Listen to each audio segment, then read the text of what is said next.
Well, joining me now to talk about the UK's job market is Brendan Barber, General Secretary of the TUC. Thank you very much indeed for joining us this morning.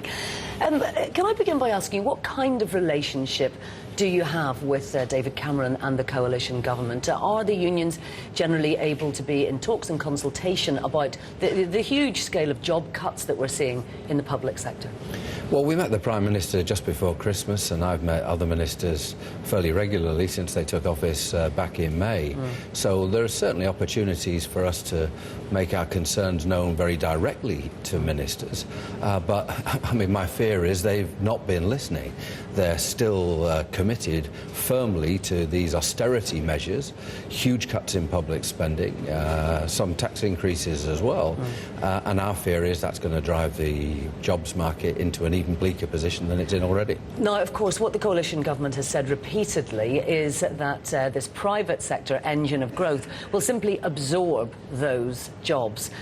This morning, when I was speaking to a minister, he also said, when I put it to him, well, you know, I think that the unions are being a bit negative if they think that somebody can't be a care worker one day and then be able to put on a hard hat. What would you say to that? Are you being too negative to think that the public sector can't absorb the public sector jobs?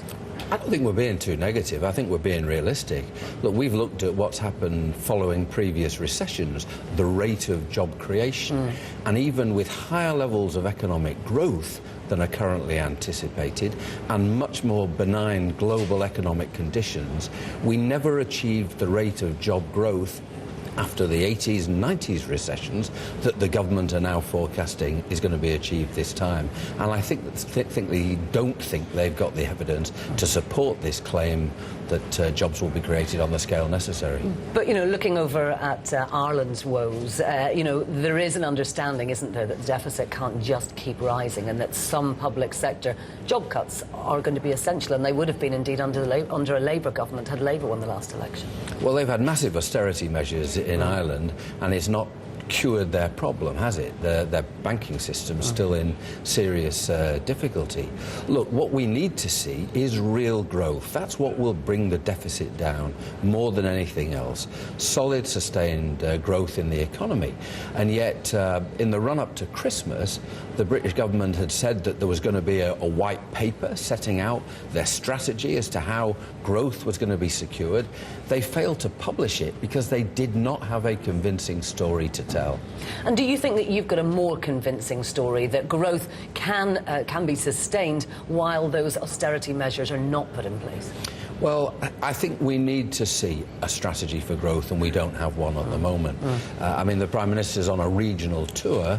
The funding to support economic development across the regions has been massively cut from the funding that was available previously through our regional development agencies, for example. So what do you do if you don't see the white paper and you're not really being listened to?